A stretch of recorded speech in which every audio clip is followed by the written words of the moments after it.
कुर्मः वा? एतावत्पर्यन्तं वयं समास नियमान् दृष्टवन्तः, कतिचन उदाहरणानि च दृष्टवन्तः।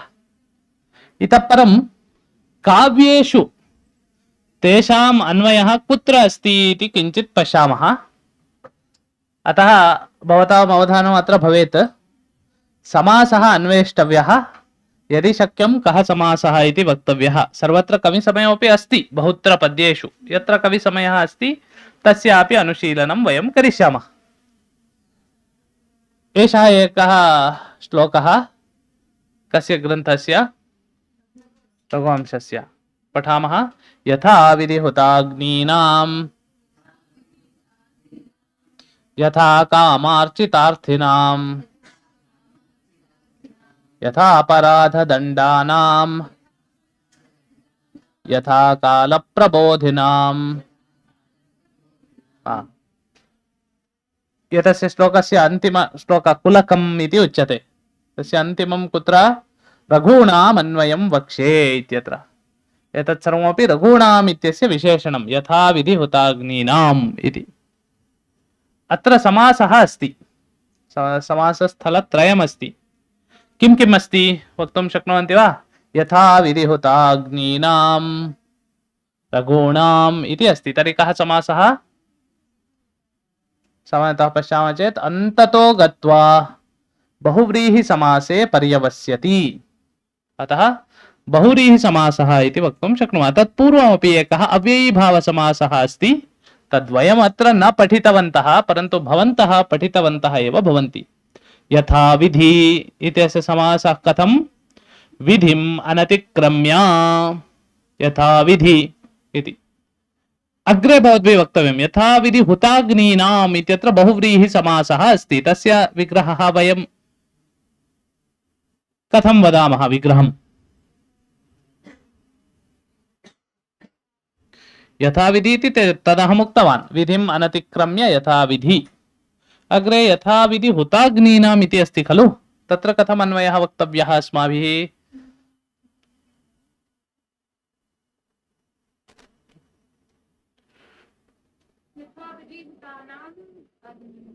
अग्नीनां रघूणाम्। रघूणाम् इति विशेष्यमस्ति तत्र। विशेषणं सामान्यतः अहं कः समासः इत्यपि उक्तवान्, कुत्र पर्यवस्यति इति सर्वं। तथापि भवन्तः क्लेशम् अनुभवन्ति, नाम बहु परिश्रमः करणीयः अस्ति। यथा विधि हुताग्नीनाम् इत्यत्र बहुव्रीहि समासः अस्ति। तर्हि विग्रहः कथं वक्तव्यः? विधिहुताग्निः यस्य सः। यथा विधि इति एकं पदम्। अग्रे विधिहुताग्निः यस्य सः विधिहुताग्निः तान् विधिहुताग्नीन्। किञ्चित् समीपे आगतवती, चिन्ता नास्ति, सम्यगेव। अत्र यथा विधि हुताः अग्नयः यैः।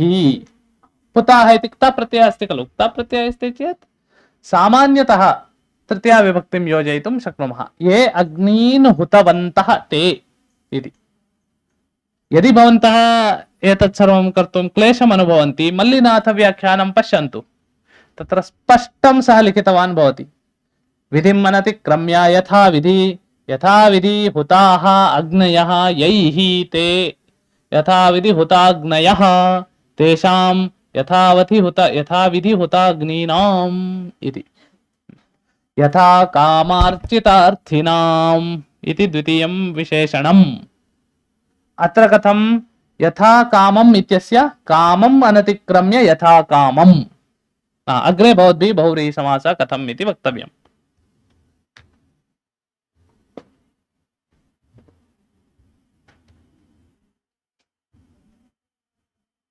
एतत्तु भवन्तः पठितवन्तः खलु रघुवंशं, न वा?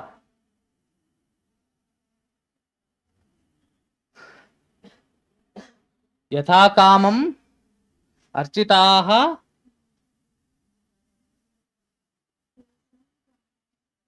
अर्थिनः। पदानाम् अर्थं वदामि, तदानीं भवन्तः वक्तुं शक्नुयुः। अर्थिनः नाम याचकाः। ते किमपि किमपि पृच्छन्तः आगच्छन्ति। तदानीं तेभ्यः सर्वं यच्छन्ति स्म, तेषां पूजामिव कुर्वन्ति स्म। पूजा इत्युक्ते पृष्ठं दत्तं ते तर्हि स एव पूजा तेषां। तर्हि कथमत्र यथा कामं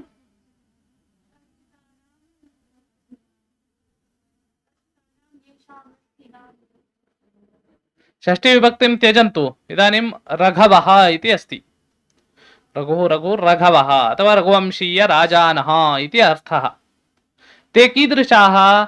प्रथमा विभक्तौ एतदेव वदामः चेत् यथा कामार्चितार्थिनः खलु।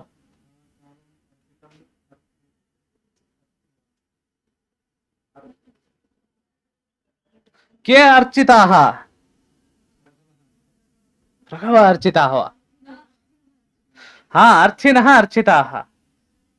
तर्हि कथं? यथा कामम् अर्चिताः अर्थिनः यैः ते यथा कामार्चितार्थिनः तेषां यथा कामार्चितात्मनाम्। एकवारं समासकथनस्य क्रमं कथयामि, भवन्तः अनुवदन्तु।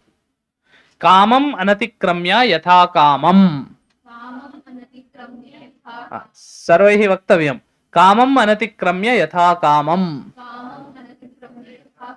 यथा कामम् अर्चिताः अर्थिनः यैः यथा कामार्चितार्थिनः तेषां यथा कामार्चितार्थिनाम्। अग्रे किमस्ति? यथापराधदण्डानाम् इति अस्ति। अपराधम् अनतिक्रम्य यथापराधम् इति।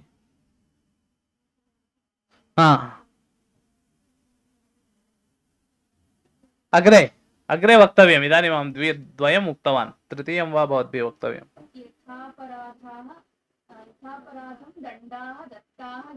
दत्ता इति पदमेव नास्ति खलु।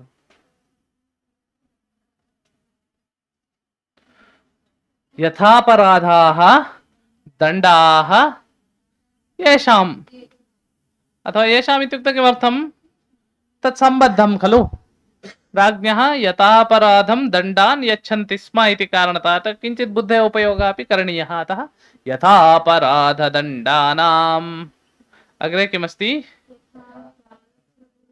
यथा कालप्रबोधिनाम्। उभयतापि प्रबोधनं, प्रातःकाले प्रबोधनम्, अष्टवादने न, यथा कालम् इति। अन्यत् यदि राज्यस्य उपरि आक्रमणं भवति तदापि एते शयानाः इत्युक्ते निद्रां कुर्वन्तः इति न आनन्देन भवन्ति इति नासीत्। ते युद्धादिकं कुर्वन्ति स्म इति। यथा कालप्रबोधिनाम्।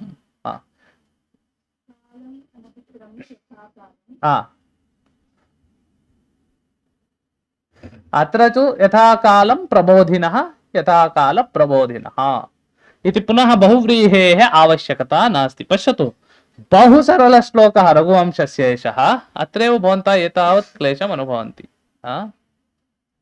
अत्र वासो युगमिदं रक्तं मृत्युकाले ममागतं करोति महतीं प्रीतिं परार्थे देहमुज्झतः। एतत् नागानन्दम् इति नाटकम् अस्ति। कस्य नाटकं नागानन्दम् इति? भवन्तः पठितवन्तः तस्य एकं नाटकं, तस्य एव अपरं नाटकम् एतत्। कस्य नागानन्दनाटकं? न न न, विशाखदत्तस्य मुद्राराक्षसम्।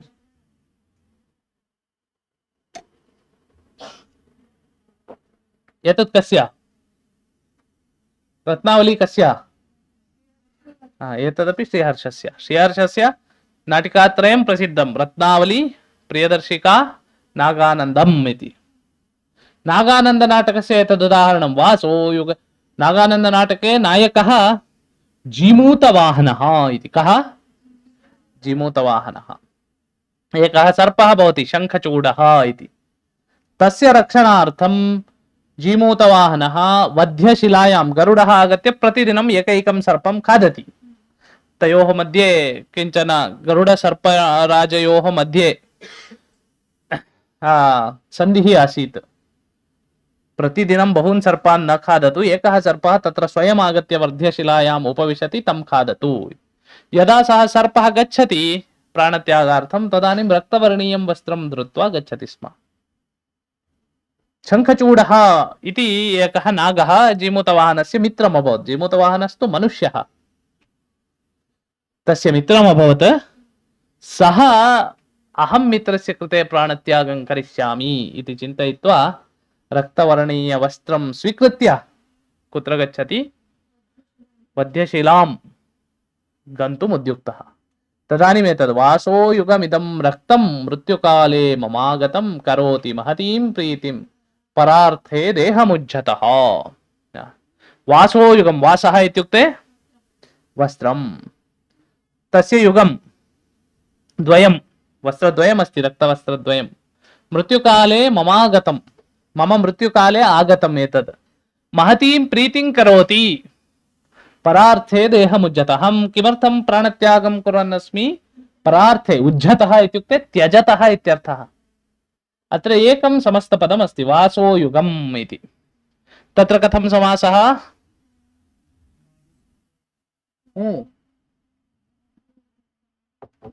कथं समासः तत्र? वाससः युगं, वासो युगम्। कः समासः?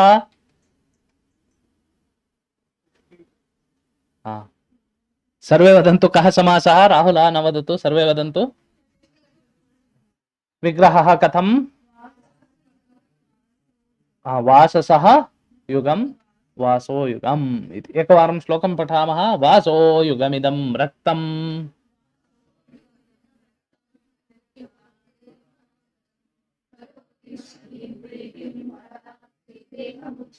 अत्र कविसमयोऽपि अस्ति। कुत्र अस्ति कविसमयः?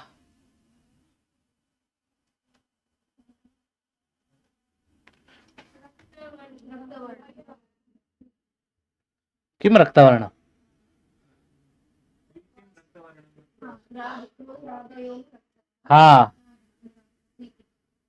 प्रीतिः अस्ति, अतः रक्तवर्णेन तद्योतयति इत्येवं किं कविसमयः अपि अस्ति। भवतु। एतत् कुमारसम्भवस्य पद्यम्। एकवारं पठामः। तव प्रसादात् कुसुमायुधोऽपि सहायमेकं मधुमेव लब्ध्वा कुर्यां हरस्यापि पिनाकपाणेः धैर्यच्युतिं के मम धन्विनोऽन्ये। कुमारसम्भवे तारकासुरस्य राक्षसस्य पीडा बहु अधिका अभवत्। अतः इन्द्रः एकं मीटिंग करोति, मेलनं करोति। तारकासुरस्य मरणं भवेत् इत्युक्ते किं भवेत्? शिवशक्त्योः, शिवपार्वत्योः मेलनं भवेत्। तत्पूर्वं शिवस्य तपोभङ्गः भवेत्, पार्वत्यां शिवस्य अनुरागः उत्पद्येत। तथा कर्तुं कः समर्थः इति पृच्छति। सः तु घोरे तपसि अस्ति। तत् तपः नाशयित्वा पार्वत्यां यथा अनुरागः स्यात् तथा करणीयम्। तदानीम् एषः वदति मन्मथः, अहं करोमि। अहं कीदृशः? कुसुमायुधोऽपि, तव प्रसादात् कुसुमायुधोऽपि सहायमेकं मधुम् एव लब्ध्वा। मधुम् इत्युक्ते भवन्तः साहित्यदर्पणे अथवा काव्यप्रकाशे पठितवन्तः खलु? मधुशब्दस्य अर्थद्वयं। नपुंसकलिङ्गे प्रयुज्यते चेत् एकः अर्थः, पुंलिङ्गे प्रयुज्यते चेत् अपरः अर्थः इति। पुंलिङ्गे चेत् भ्रमरः, पुंलिङ्गे न पुंलिङ्गे मधुः इति वसन्तमासः। नपुंसकलिङ्गे मधु इति उच्यते चेत् हरिणः न हनि, पुष्परसः इति अर्थः। अत्र मधुम् इति वसन्तमासं सहायकरूपेण स्वीकृत्य किं करोमि? पिनाकपाणेः हरस्यापि धैर्यच्युतिं कुर्याम्।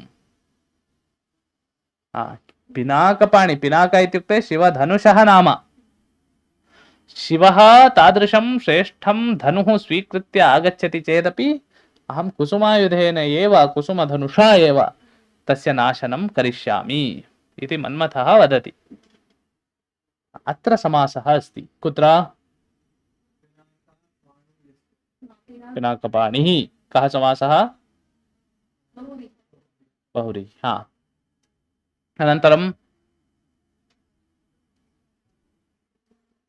अनन्तरं किम्?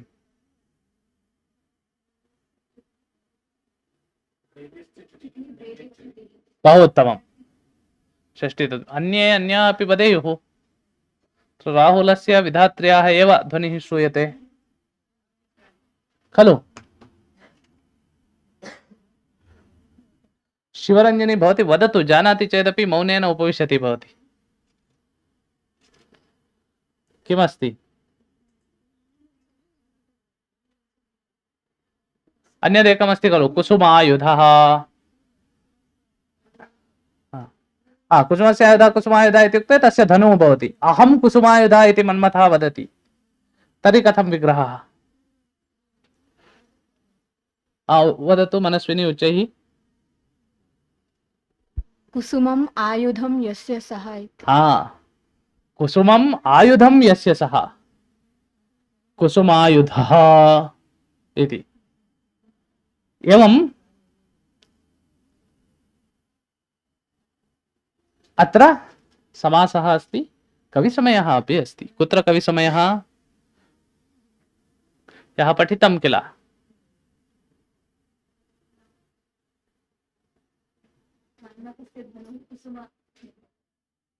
उत्तमं।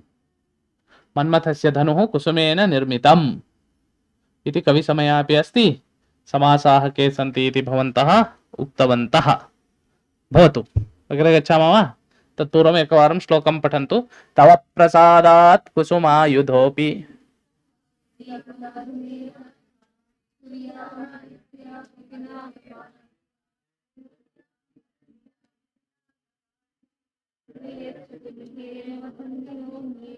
पश्यतु, यदा एतादृशं श्लोकं पठामः ततः कथम् अर्थम् अवगच्छामः?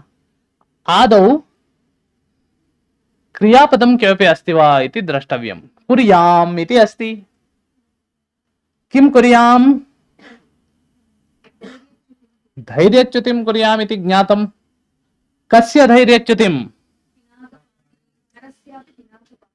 हरस्यापि पिनाकपाणे इत्यस्य योजनं कथं? पिनाकपाणेः हरस्यापि धैर्यच्युतिं कुर्याम्।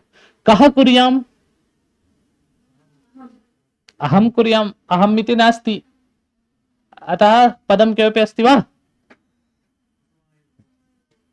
कुसुमायुधोऽपि कुर्याम्। अन्यत् अस्ति किञ्चित् योजयितुं। किमस्ति? मधुमेव लब्ध्वा इति। कं लब्ध्वा? बहु सरलतया वयम् एतादृशश्लोकस्य अन्वयं, विशिष्य कालिदासकाव्येषु एवं सरलतया अन्वयं कर्तुं शक्नुमः। कोऽपि क्लेशः न भवति। अत्र एकमस्ति, पश्यतु। कामं नृपाः सन्तु सहस्रशोऽन्ये राजन्वती राजन्वतीमाहुरनेन भूमिम् नक्षत्रताराग्रहसङ्कुलापि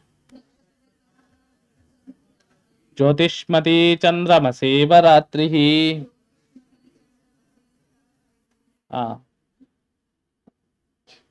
इंदुमती स्वयंवरे रघुवंशे इंदुमत्याः सखी सुनंदा वदति, सहस्रशः अन्ये नृपाः सन्तु परन्तु भूमिं राजन्वती इति एतेन एव वदन्ति।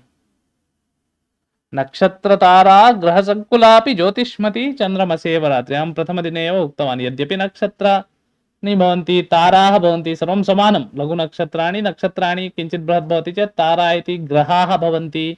तथापि ज्योतिष्मती कदा भवति? रात्रिः। चन्द्रः यदा भवति तदा एव प्रकाशं प्राप्नोति। नक्षत्रैः प्रयोजनं नास्ति। एवम् अन्यराजानः सर्वेपि नक्षत्रसदृशाः, परन्तु एषः राजः पुरतः विद्यमानः चन्द्रसदृशः इति कविः कथयति। अत्र समस्तपदं कुत्र अस्ति?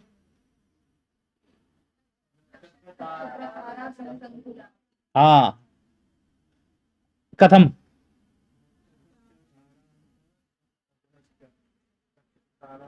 ग्रहाः इति द्वन्द्वः। शृण्वन्तु सर्वे। नक्षत्राणि च ताराः च ग्रहाश्च नक्षत्रतारा ग्रहाः। अनन्तरं नक्षत्रतारा ग्रहैः संकुला या सा इति सर्वं नावश्यकं, तावदेव। तृतीया तत्पुरुष एव। नक्षत्रतारा ग्रहैः संकुला नक्षत्रतारा ग्रहसंकुला इत्येव अत्र दृष्टमस्माभिः। ज्ञातं खलु? कः समासः? द्वयम् अत्र दृष्टं। के समासाः? आदौ द्वन्द्वः, तदनन्तरं तृतीया तत्पुरुषः इति। एकवारं श्लोकं पठामः, भवन्तः स्वयं पठन्तु। कामं नृपाः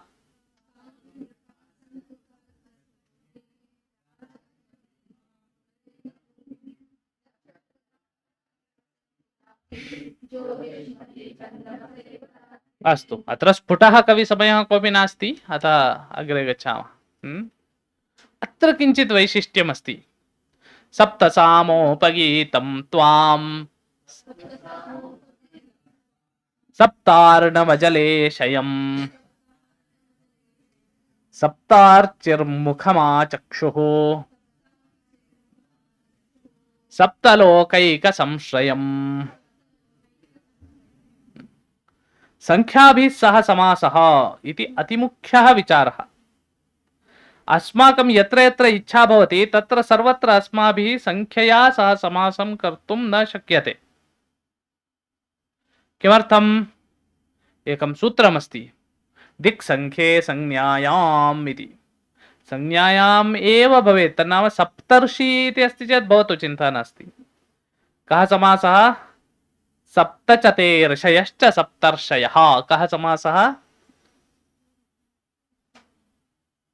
विशेषण विशेष्यभावः भवति। कः समासः? कर्मधारय समासः। उत्तमम्। एवं पञ्चतते पाण्डवाः, पञ्चपाण्डवाः, कः समासः? स एव खलु। पुनः किं चिन्तनीयमस्ति? पञ्चचते पाण्डवाः, पञ्चपाण्डवाः, कः समासः? कर्मधारयः एव। एवं सर्वत्र न शक्यते। तर्हि पञ्चबालकाः इति वक्तुं शक्नुमः वा? न शक्यते। यतोहि पञ्चपाण्डवाः नाम फिक्स् सन्ति ते एव। के? युधिष्ठिरः, सप्तर्षयः इत्युक्ते ते एव इति सन्ति। के?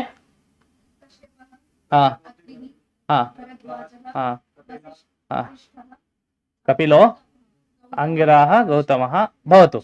तत्र भिन्न भिन्न नामानि स्युः, तथापि सप्त इत्युक्ते ते एव इति कश्चित् एतदस्ति। परन्तु पञ्चबालकाः इति वदामि चेत् एते एव इति नियमः नास्ति।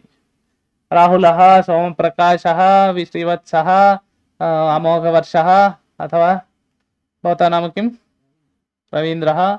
एवं पञ्चबालकाः भवितुमर्हन्ति। अन्यत्र गच्छामः चेत् रामः, सोमः, भीमः, गोविन्दः इति पञ्चजनाः भवितुमर्हन्ति। यत्किमपि भवितुमर्हति। अतः तादृशस्थले समासः न कर्तव्यः। पञ्चबालकान् आह्वयामि इति यदा भवन्तः लिखन्ति, पञ्च इति दूरे लेखनीयं, बालक इति दूरे लेखनीयम्। तत्र एषः कर्मधारय समासः न करणीयः इति नियमः। अतः पश्यतु, अत्र सप्तसामोपगीतं त्वां सप्तवर्णजलेशयम्, सप्तार्णवजलेशयम् सप्तार्चिर्मुखमाचक्षुः सप्तलोकैकसंश्रयम् इत्यत्र सप्तभिः सामभिः रथान्तरादिभिः, सामभीति दीर्घः जातः अस्ति। किमर्थं? रेफस्य लोपः यदा भवति अग्रे दीर्घः भवति खलु। एवं किमस्ति अग्रे? तद् न दृश्यते मया। उपगीतम् तद्विधार्थ इत्युत्तरपदसमासः द्विगुसमासः एषः उत्तरपदार्थद्विगुः इति कश्चित् समासः अस्ति सः समासः अत्र कृतः न तु कर्मधारयसमासः इति अस्माभिः ज्ञातव्यम् एतादृश सूक्ष्म अंशाः मल्लिनाथव्याख्याने लभ्यन्ते अत्र पश्यतु तदेव मया अधः लिखितम् अनन्तरं किमस्ति इत्युत्तरपदसमासः समासानां किम् सप्तार्णवजलम् अग्रे किमस्ति पूर्ववत् समासः भवन्तः अत्र कं समासं कर्मधारयः इति लिखन्ति चेत् दोषाय इति ज्ञापयति उत्तरपदार्थद्विगुः इति लेखनीयम् इति भवतु एतद्विषये अधिकं मास्तु एतत्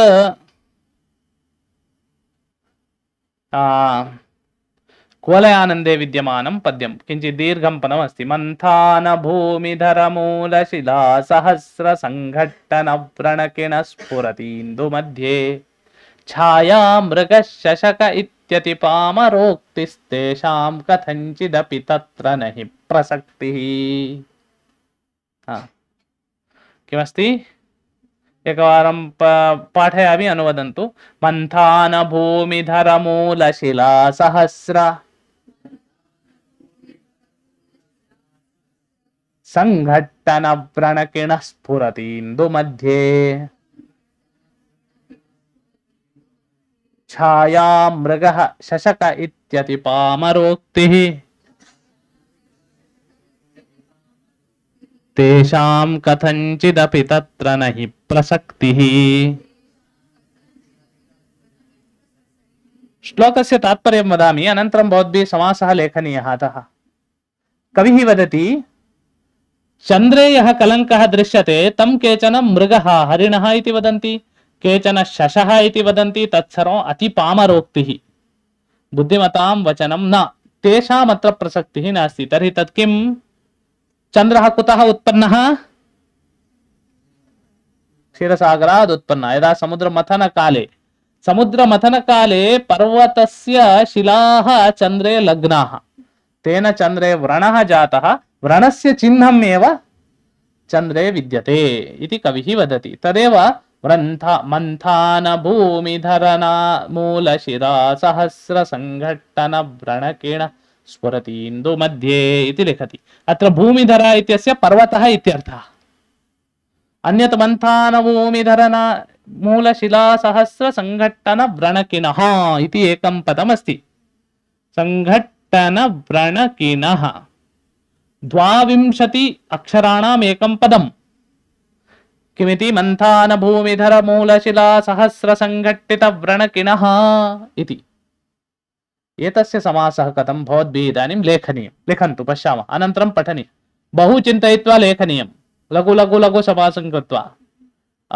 उल्टा वा आगच्छन्तु पृष्ठतः वा आगच्छन्तु पुरतः वा आगच्छन्तु परन्तु सर्वस्यापि समासस्य उल्लेखः करणीयः उदाहरणार्थं मन्थानस्य भूमिधरः मन्थान भूमिधरः षष्ठी तत्पुरुषः ततः पूर्वमपि भूम्याः धरः भूमिधरः षष्ठी तत्पुरुषः मन्थानस्य भूमिधरः मन्थान भूमिधरः षष्ठी तत्पुरुषः मन्थान भूमिधरस्य मूलं मन्थान भूमिधर मूलं षष्ठी तत्पुरुषः सर्वमहमेव वदामि चेत् भवन्तः किं लिखन्ति अग्रे लिखन्तु सर्वैः लेखनीयम्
लिखितवन्तः वा?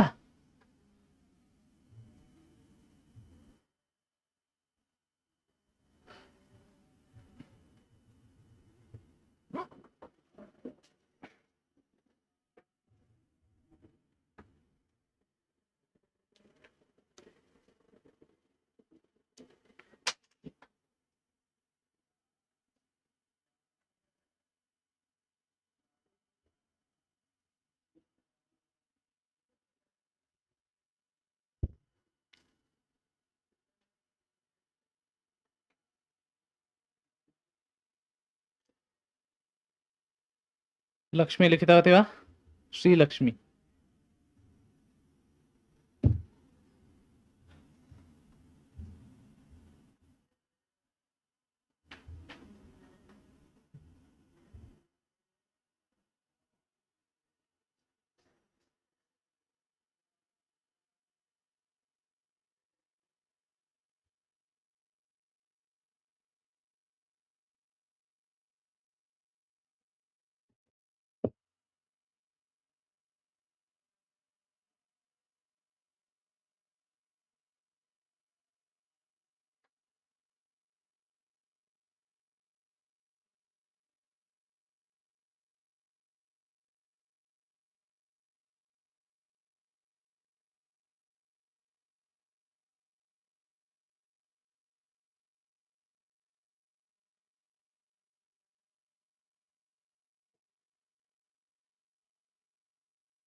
वदन्तु वदन्तु। कः अथवा का वदति?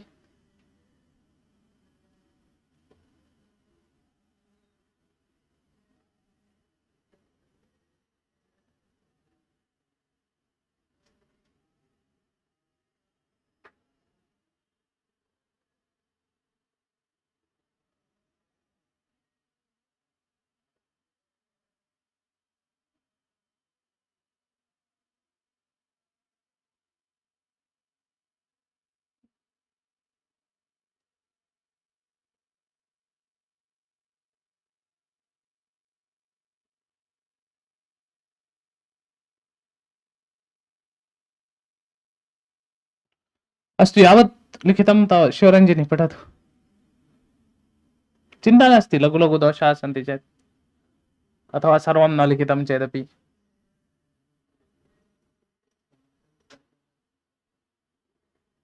राहुल वदति वा? सङ्घट्टनं। सङ्घट्टनं नाम किं? पुनः पुनः एवं ताडनं। पठतु, यावत् लिखितं पठतु, चिन्ता नास्ति।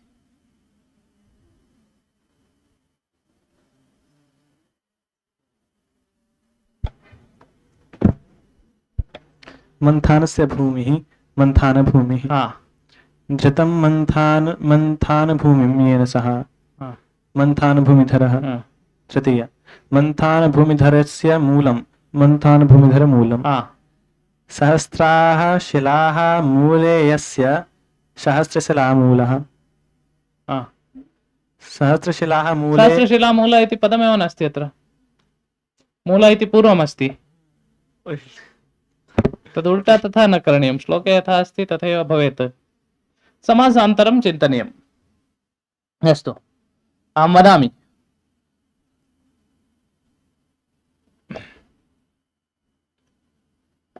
आदौ अन्तिमतः आगच्छामः चेत् एतादृश दीर्घसमासे बहु आनुकूल्यं भवति। यथा किणः इत्यस्य चिह्नम् इत्यर्थः। अतः व्रणस्य किणः व्रणकिणः षष्ठी तत्पुरुषः। वदतु, व्रणस्य किणः व्रणकिणः षष्ठी तत्पुरुषः। सङ्घट्टनस्य व्रणकिणः सङ्घट्टन व्रणकिणः षष्ठी तत्पुरुषः। षष्ठी तत्पुरुषः।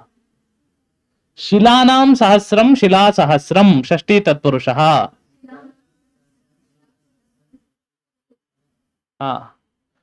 शिलासहस्रस्य संघट्टनव्रणकिणः शिलासहस्रसंघट्टनव्रणकिणः षष्ठी तत्पुरुषः।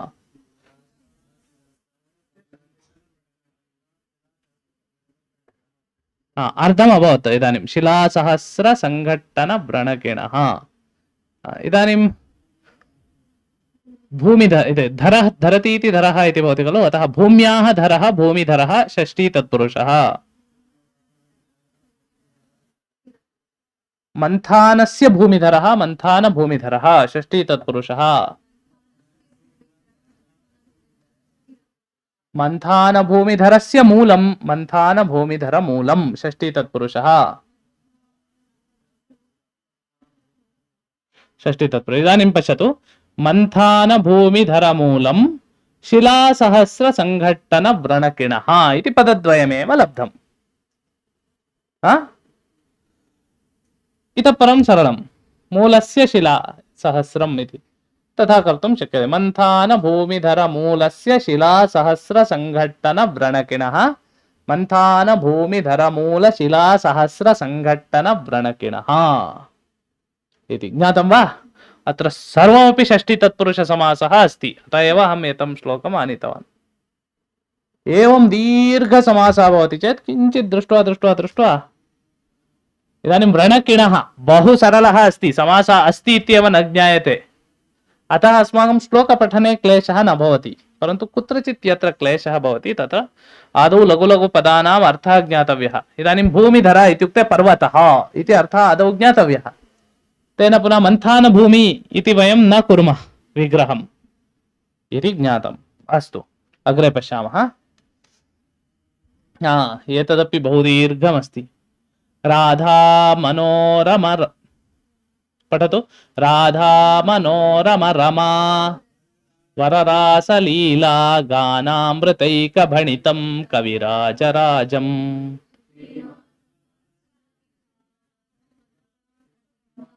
पद्मावती प्रियतमम्। एतत् गीतगोविन्दम् इति काव्यस्य पद्यं जयदेवस्य। तत्र किं राधा मनोरम रमा वररासलीला गानामृतैकभणितं कविराजराजम् इति अस्ति। राधा मनोरम रमा राधा मनोरम रमा वररासलीला गानामृतैकभणितं। गानामृतम् एव एकभणितं गानामृतैकभणितम् इति वयं समासं कर्तुं शक्नुमः खलु। अनन्तरं राधा मनोरम रमा वररासलीला। राधायाः राधा मनोरमा इति अस्ति खलु। राधायाः मनोरमः कः? कृष्णः। अतः राधायाः मनोरमः तत्रापि षष्ठी तत्पुरुषः। पुनः रमा वरलासलीला।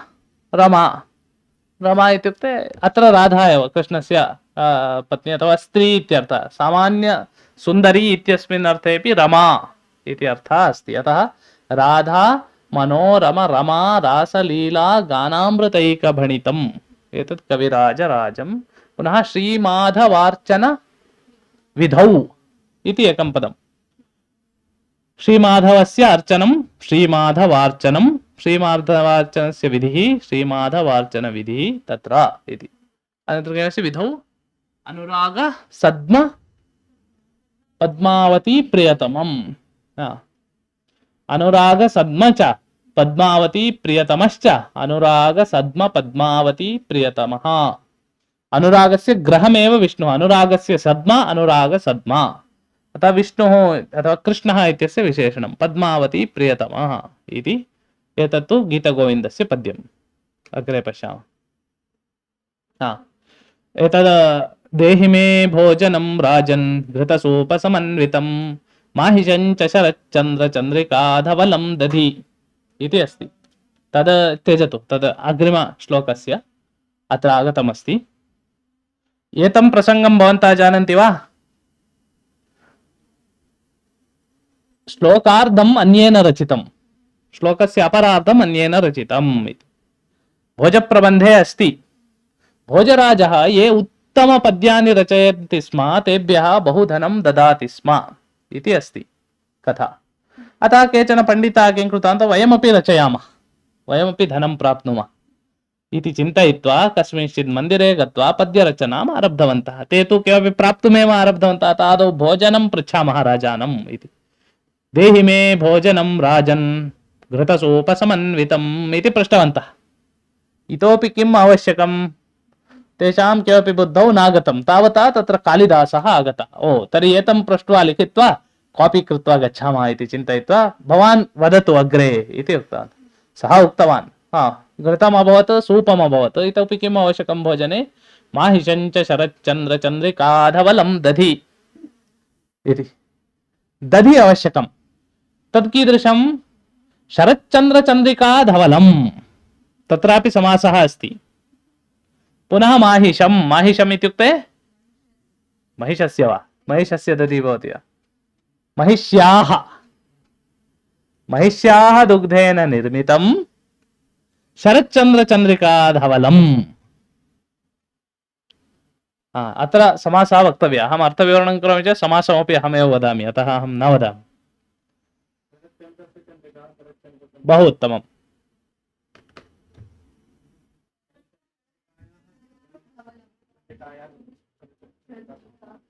तत्र दधि इति अस्ति, अतः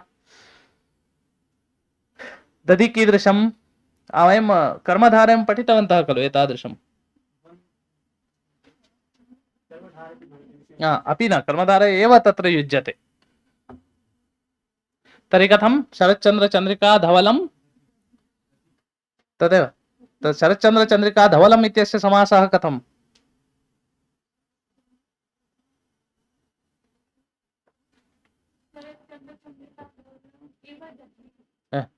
इव इति कुत्र योजनीयम्?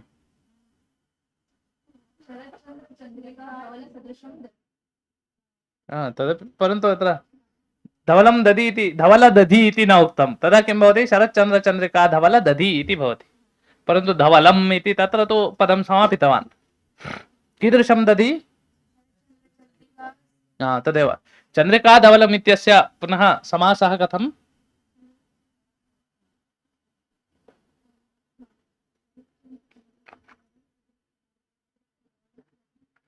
वयं किम् उदाहरणं दृष्टवन्तः?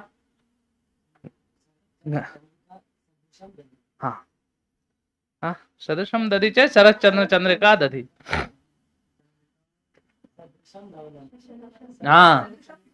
सदृशं धवलं। मेघश्यामः इत्यत्र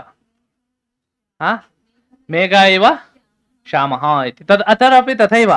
शरच्चन्द्रचन्द्रिका इव धवलं शरच्चन्द्रचन्द्रिका धवलं दधि इति वयं ज्ञातुं शक्नुमः। एवं माहिषञ्च शरच्चन्द्रचन्द्रिका धवलं दधि इत्यस्य एतद् तात्पर्यम्। अत्र उपरि अपि एकमस्ति, घृतसूपसमन्वितम् इति। तत्र कथं समासः? एतत्तु वक्तव्यमेव, नो चेत् अद्य भोजनं नास्ति। घृतसूपसमन्वितं, घृतसूपम् इति वा? सूपे खलु, सूपः इति अस्ति, सत्यं। घृतञ्च सूपश्च घृतसूपौ। अनन्तरं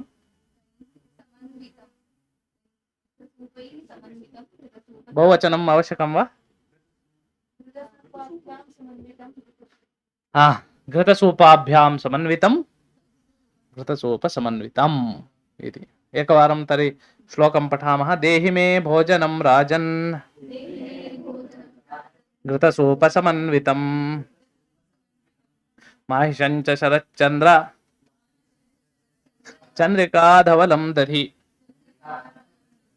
एतं श्लोकं पठित्वा राजा पूर्वार्धस्य किमपि न दत्तवान्, उत्तरार्धस्य प्रत्यक्षरं लक्ष्यं ददौ इति अस्ति।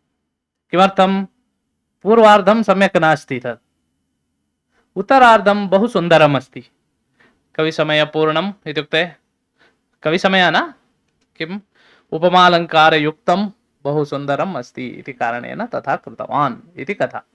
एतदेकं रेखा रथांग सरसीरुह शंख चक्र क्षेमं करे तव करे जगतां त्रयाणां कांतार कंद खननम रचयेति नूनम आबद्धवान् प्रतिसरम भगवान् वसिष्ठः रामस्य करे भगवान् वसिष्ठः प्रतिसरम इत्युक्ते रक्षां बद्धवान् इति किमर्थं वनवासगमन काले अतः तस्य काले तस्य हस्ते किं किम् अस्ति इति वदति रेखा रथांग इत्युक्ते चक्रं रेखया इत्युक्ते हस्तरेखया एव तादृशः रामः रेखया रथांग सरसीरुह शंख चिह्ने कथं तर्हि रेखया रथांग आदौ द्वन्द्वसमासः करणीयः रथांगञ्च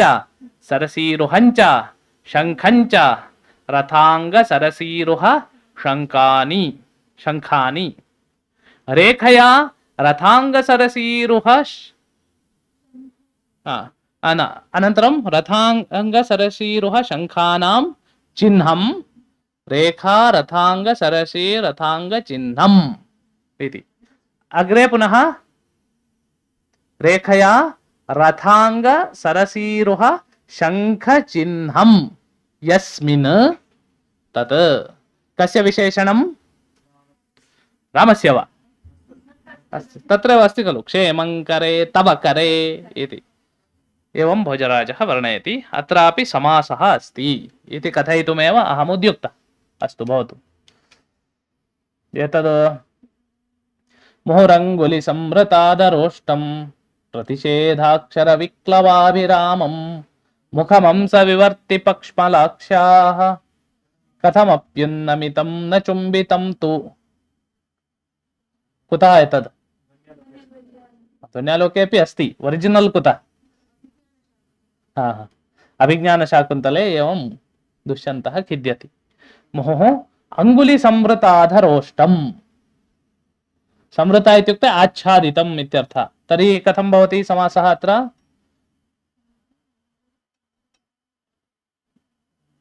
अंगुली संवृताधरोष्टम्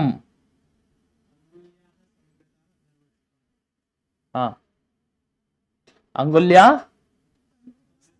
संवृतम अंगुली संवृतम अधरोष्ठम यस्मिन् मुखम इति अस्ति खलु इत्यस्य विशेषणम् अतः यस्मिन् इति मुखम् इति भवति ज्ञातम् तर्हि कथं समासः पुनः एकवारं वदतु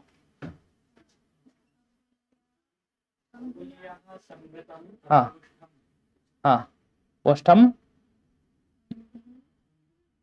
यस्मिन् अथवा यस्य तत् अग्रे प्रतिषेधाक्षर विक्लवाभिरामम् इति अस्ति तत् कथम्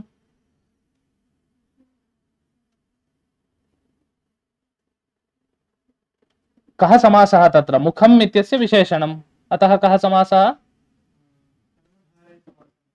कुत्र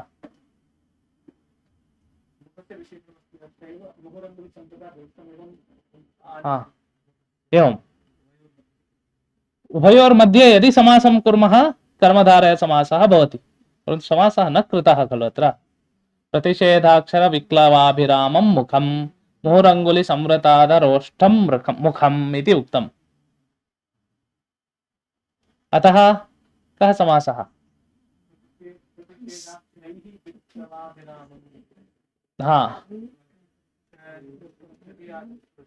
तावदेव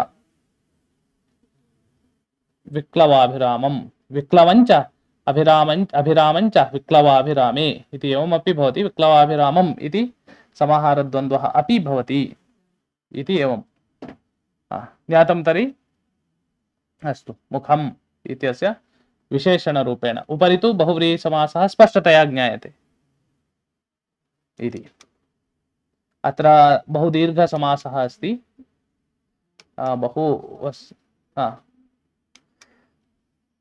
अत्र एकं दृष्ट्वा समापयामः समुद्रपत्न्योर्जलसन्निपाते पूतात्मनामत्र किलाभिषेकात् तत्त्वावबोधेन विनापि भूयः तनुत्यजां नास्ति शरीरबन्धः इति अस्ति। तत्र सरलाः लघु लघु समासाः सन्ति। गङ्गायमुनयोः सङ्गमवर्णनं रघुवंशे समुद्रपत्न्योः जलसन्निपाते जले यः पतति तस्य तेषां पूतात्मनां ये पवित्रात्मानः भवन्ति तेषाम् अभिषेकात् तत्त्वावबोधेन विनापि भूयः भूयः इत्युक्ते पुनरपि शरीरबन्धः न भवति। अस्माकं मोक्षः कदा भवति? यदा तत्त्वावबोधः भवति तदानीमेव मोक्षः भवति। परन्तु गङ्गायमुनयोः सङ्गमे पतनेन अपि मोक्षः भवति इति अत्र कविः वर्णयति। अत्र समस्तपदानि कानि सन्ति? समुद्रपत्न्योः इति अस्ति। तत्र कथं समासः?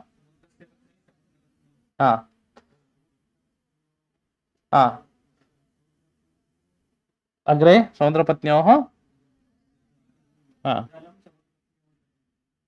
समुद्रपत्न्योः तत्र तु समासः न कृतः, तस्माभिः करणीयः नास्ति।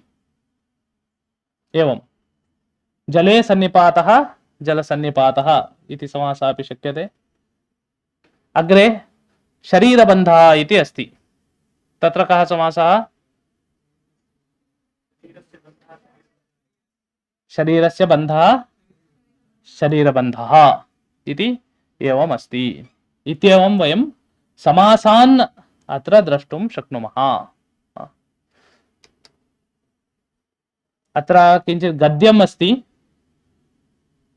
कादम्बर्यां पम्पासरोवरस्य वर्णनं। तत्र किञ्चित् दृष्ट्वा समापयामः। तस्य च सम्प्रत्यपि प्रकटोपलक्ष्यमाण पूर्ववृत्तान्तस्याश्रमस्य नातिदूरे इत्यादि अस्ति। तत्र मुनेः आश्रमवर्णनं पूर्वं कृतम्, अतः अग्रे समासेन कविः वर्णयति। प्रकटोपलक्ष्यमाण पूर्ववृत्तान्तस्य आश्रमस्य नातिदूरे जलनिधिपानकुपितवरुणोत्साहितेन अगस्त्यमत्सरात् इति अग्रे अस्ति। तत्र बहु समासाः सन्ति, तस्य बहु समयः अपेक्षितः, अतः वयम् अत्र उपसंहर्तुं शक्नुमः इति मन्ये। अस्तु, तर्हि समासविषये अद्य ज्ञातम्।